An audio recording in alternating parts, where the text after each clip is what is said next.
नमस्कार दोस्तों। क्राइम कथा के इस एपिसोड में आपका स्वागत है। आज जो मैं कहानी आपको बताने जा रहा हूँ, कहानी उत्तर प्रदेश के सीतापुर जिले के बरौना गांव की। यह एक सच्ची घटना पर आधारित कहानी है। कहानी से जुड़े कोई कंफ्यूजन वाली बातें होंगी तो मैं कहानी के अंत में करूँगा। और अब कहानी को शुरू करता हूँ। कहानी है 28 साल के सुरेंद्र की और 19 साल की सीमा की। प्यार जो परवान चढ़ता है और जल्द ही एक बुरे ख्वाब जैसा उतर भी जाता है। यह कहानी उसी घटना पर आधारित है। एक 19 साल की लड़की के मन में बहुत सारे सपने रहते हैं। जो सपने वह देखी है, इसी सपनों में वह खो जाती है और उसी में वह जीना भी चाहती है। सीमा को किसी से प्यार है और वह मन ही मन में उसी के सपने देखती रहती है। पर उसे यह नहीं पता था कि उसका यह प्यार उसको एक दिन बहुत बड़े पछतावे के रूप में सामने आने वाला था। सीमा जिससे प्यार करती है उसका नाम सुरेंद्र है, जो मुंबई में रहता है, वहाँ पे कुछ काम करता है। वह दिखावा बहुत करता था, उसको दिखावापन बहुत पसंद है सुरेंद्र को, जो कि सीमा समझ नहीं पाती थी उसके दिखावेपन को। पर वह उसे बहुत ही रईस और अमीर ज़्यादा समझने लगी थी। सुरेंद्र गांव में जब भी आता था, वो सबको अपनी बाइक दिखाता था और हमेशा घूमता रहता था। पैसे का रौब दिखाने लगता था। सीमा सोचती थी कि सुरेंद्र बहुत ज़्यादा पैसे वाला है और बहुत अच्छी खासी कमाई वह मुंबई में करता है। वह भी मुंबई में जाने का सपना देखने लगी। सोचती थी कि वह सुरेंद्र के साथ मुंबई जाएगी। मुंबई जाने का उसका यह सपना 1 साल पहले ही पनपा था, जब उसे नया फ़ोन मिला था। दरअसल में उसकी 12वीं की परीक्षा थी और परीक्षा में अच्छे अंक लाने पर उसके पिता ने उसको बोला था कि अगर तुम अच्छे नंबर लाती हो तो तुम्हें फ़ोन खरीद कर दूंगा। सीमा ने फ़ोन के लिए बहुत मेहनत की, बहुत अच्छे अंक भी लाई परीक्षा में, और उसके पिता ने वादे के मुताबिक उसे मोबाइल फ़ोन खरीद कर दे दिया। मोबाइल में वह इंस्टाग्राम, यूट्यूब के रील्स देखा करती थी और चुपके चुपके वह रील्स बनाया भी करती थी। उसे लग रहा था कि वह एक अच्छी डांसर भी है, जो कि रील्स के जरिए उसे एक अच्छी ख्याति प्राप्त हो सकती है। पर वह परिवार वालों के डर से रील्स बनाती तो थी पर शेयर नहीं करती थी। सुरेंद्र को भी कहीं से यह भनक लग गई थी कि सीमा उसके प्यार में है। और उसके कुछ ही दिनों बाद गांव में एक मेला लगता है। मेले में सुरेंद्र सीमा को प्रपोज करता है और सीमा उसको हाँ कह देती है। सीमा उसे उस समय समझा नहीं पाती और ना ही उसे कुछ समझ में आता है। वह आगे पीछे का कुछ भी नहीं सोचती और सुरेंद्र को हाँ बोल देती है। वैसे भी सुरेंद्र के साथ वह रहना भी चाहती थी। सुरेंद्र की हर एक चीज़ उसे पसंद थी। सुरेंद्र भी उसे पसंद करने लगा था। तो दोनों में तालमेल अच्छा बैठ गया था। मेले में दोनों ने एक ही साथ हाथों में हाथ डालकर झूले पे झूले। सीमा का कोई भाई नहीं था। उसकी एक छोटी बहन थी जो सीमा के फैसलों पर कभी ऐतराज नहीं जताती थी। वह मम्मी को यह सब बात बताने वाली नहीं थी, क्योंकि वह दोनों एक दूसरे के एक दोस्त जैसे रहा करते थे। सीमा ने भी अपनी बहन को मोबाइल दिलाने का वादा कर दिया था। सीमा ने कहा था कि जैसे ही वह मुंबई गई, वह उसके लिए मोबाइल जरूर खरीदेगी। सुरेंद्र और सीमा मेला देखकर वापस आए और उसके बाद नंबर के एक्सचेंज हो गए। नंबर का एक्सचेंज होने के बाद दोनों मोबाइल पर चैटिंग करने लगे। मोबाइल पर खूब बातें होती थी। ये लोग मोबाइल पर हमेशा बातें किया करते थे। ज़्यादा देर तक जागने की वजह से माँ ने सीमा से पूछा कि तुम्हें आज नींद नहीं आ रही? सीमा ने कहा कि मैं अपनी फ्रेंड से बात कर रही हूँ। थोड़ी देर में सो जाऊंगी। यहाँ पर सीमा ने अपनी माँ से झूठ बोला और सुरेंद्र से रात भर बात करती रही। बात करते करते वह सुरेंद्र से बोली कि मैं मुंबई जाना चाहती हूँ आपके साथ। सुरेंद्र ने भी कहा कि इस बार तो नहीं, पर अगली बार जरूर तुम्हें ले चलूंगा। लेकिन तुम्हारे घर वाले तुम्हें जाने देंगे? यह सुनकर सीमा ने कहा कि वो सब मैं मैनेज कर लूंगी, तुम सिर्फ मुझे यहाँ से ले चलो। सुरेंद्र भी काफी सोच में पड़ गया कि इसको कैसे लेके जाऊं। मुंबई जाना इतना आसान नहीं है, यह रास्ता भी इतना आसान नहीं है कि वहां पर और यहाँ पर मैनेज करना कितना मुश्किल काम है। पर सीमा को सुरेंद्र के साथ मुंबई जाना ही था, वह उसके बिना नहीं रह सकती थी। वह बार बार उसको मुंबई जाने के लिए फोर्स करने लगी। थोड़े दिन बाद सुरेंद्र मुंबई चला जाता है और जल्द ही वापस आ जाता है, दोबारा सीमा को ले जाने की पूरी प्लानिंग के साथ। वह सीमा को फोन करता है और कहता है कि यह मेरी अंतिम यात्रा है, अगर तुम मेरे साथ चलना चाहती हो तो आज रात को ही निकलना होगा। सीमा अपने सपने पूरा करना चाहती थी।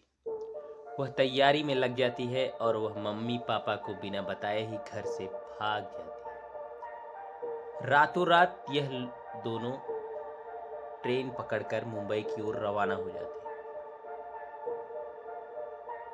रात की ट्रेन थी, सुरेंद्र और सीमा ट्रेन में ही थे। सुरेंद्र सीमा को कहता है कि वह उससे शादी कर लेगा, उसके बाद की जिंदगी अच्छे से बीत जाएगी। सीमा भी सपनों में खो जाती है और सुबह से शाम हो जाती है। ट्रेन मुंबई पहुंच जाती है। मुंबई पहुंचकर सुरेंद्र उसे होटल में लेकर जाता है और कहता है जल्दी से खाना पीना खा लो और सो जाओ, सुबह होते ही हम लोग काम पर चलेंगे। और इधर गांव में सीमा के घर वाले परेशान होकर सीमा को ढूंढ रहे थे। धीरे धीरे उन्हें शक हो जाता है कि सुरेंद्र भी घर पे नहीं है। और उसके बाद सीमा की छोटी बहन ने सारे राज खोल दिए। सीमा के माता पिता बदनामी के डर से पुलिस कंप्लेंट भी करने नहीं गए कि उनकी ही बदनामी होगी। गांव में यह अक्सर देखा जाता है कि लड़कियां अगर कोई भी कदम उठाती हैं तो उनके घर वालों की बदनामी हो जाती है। यह सोचकर वह पुलिस कंप्लेंट भी करने नहीं जाते। और इधर सुरेंद्र शाम को सीमा पर चिल्ला रहा था, जल्दी से यह ड्रेस पहनो और होटल चलो। सीमा सोच में पड़ जाती है कि यह डांस करने वाला ड्रेस मुझे क्यों पहनाना चाहता है। दरअसल सुरेंद्र की यहाँ पर पोल खुलती है। सुरेंद्र जिस होटल में काम करता था वह एक बार था जहाँ पर लड़कियां नाचती हैं। सुरेंद्र सीमा को उसी बार में नचाकर ज्यादा से ज्यादा पैसे कमाना चाहता था। ये बात सीमा को जब पता चलती है तो उसको अपने इस उठाए गए कदम पर बहुत ही पछतावा होता है। वह समझ जाती है कि सुरेंद्र उसे इस बार में नचाकर पैसे कमाना चाहता है और यहाँ पर पैसे की बात होती है। पर अब देर हो चुकी थी, बहुत ज़्यादा देर हो चुकी थी। वह अपने घर से लगभग 1200-1300 किलोमीटर दूर थी और कुछ कर भी नहीं सकती थी। उसके पास कोई ऑप्शन नहीं बचा और वह ड्रेस पहनकर तैयार हो जाती है।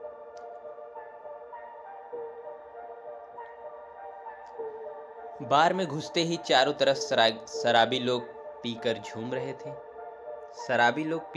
रहे थे। सीमा के लिए यह सब नया था, पर वह अंदर ही अंदर बहुत ही डर रही थी।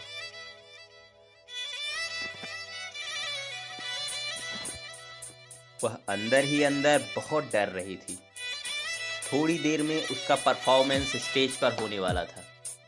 सुरेंद्र बोलता है, तुम थोड़ी बहुत प्रैक्टिस कर लो, इससे तुम्हारे नाचने की कला में बहुत सारे सुधार हो जाएंगे। सीमा मन में बहुत डरने लगती है, लेकिन वह कुछ कर भी नहीं सकती, इसलिए यह काम मन ही मन उसे स्वीकार करना पड़ता है। 2-3 लड़कियां स्टेज पर नाच रही थीं और खूब पैसे लुटाए जा रहे थे। बैकग्राउंड में गाना बज रहा था, भोजपुरी गाना। पैसे लुटाए जा रहे थे। बहुत सारे पैसे देखकर सीमा भी खुश हो जाती है। उसका मन भी लालची हो उठता है। वह सोचती है कि इतने पैसे तो वह कभी जीवन में नहीं देखी है। इतने पैसे मिलेंगे तो उसकी काफ़ी गरीबी दूर हो सकती है।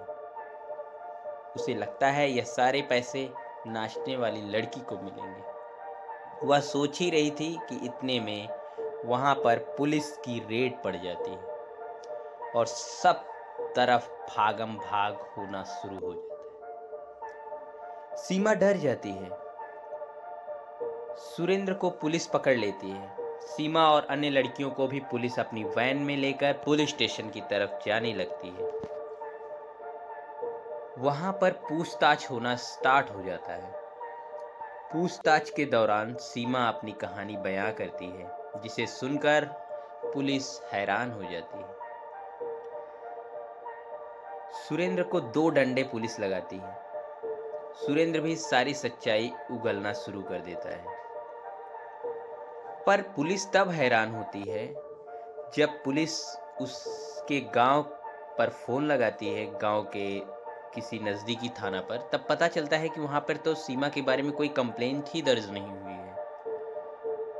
उसके बाद घर पर फोन लगाया जाता है। पुलिस घर पर फोन लगाती है और दूसरी तरफ से आवाज़ आती है कि हमारी बेटी तो मर चुकी है, हमारी सिर्फ एक ही बेटी है। सीमा यह सुनकर जोर से रोने लगती है। रोना सुनकर सीमा की माँ ने उसके पिताजी से फ़ोन छीन लिया और कहा, बेटी तुम कहाँ हो? तुम जहाँ कहीं भी हो जल्दी यहाँ आ जाओ, हम तुम्हारे बिना नहीं रह सकते हैं। पुलिस को सीमा के इस उठाए कदम पर समझ में आ जाती है। वह समझ जाती है कि सीमा गलत कदम उठाने की वजह से उसके पिताजी ने ऐसा कहा है। उसके पिताजी भावुक हो गए थे। उसके बाद पुलिस को जब कंफर्म हो जाता है कि सीमा सही बोल रही है, तो उसके बाद वह कागजी कार्रवाई करने के बाद सीमा को छोड़ देते हैं। सीमा को बहुत सारे ख्याल मन में चुभने लगते हैं, बहुत सारे ख्याल, जो कि जाहिर है बहुत लोगों को ऐसे ख्याल चुभने लगेंगे कि उसके माँ पिताजी कैसे होंगे, उसने ऐसा गलत कदम उठाया, वह गांव में जाकर क्या मुंह दिखाएगी। यह सोच सोच कर उसके मन को चोट पहुंच रही थी और उसको यह बात बहुत ज़्यादा चुभ रही थी। जो उसको सबसे ज़्यादा प्यार करने वाले उसके पिताजी थे, जो फ़ोन पर उन्होंने बोला कि मेरी बेटी मर चुकी है। अब सीमा घर पर क्या मुंह लेकर जाए? ऐसे तमाम प्रकार के ख्याल उसके दिमाग में चल रहे थे। वह स्टेशन पर बैठी थी। रात के तकरीबन 12 बज रहे थे। एक 19 साल की लड़की का दिमाग कितना विकसित होता है, यह आप समझ सकते हो। उतना मैच्योरिटी नहीं रहती। शायद सीमा के मन में यह चल रहा था कि वह सही कदम उठाने जा रही है और वह ट्रेन के सामने कूद जाती है और अपनी जीवन लीला समाप्त कर लेती है। कहानी का अंत बहुत ही दयनीय और डरावने दृश्य के साथ खत्म होता है और कहानी यहाँ पर खत्म होती है।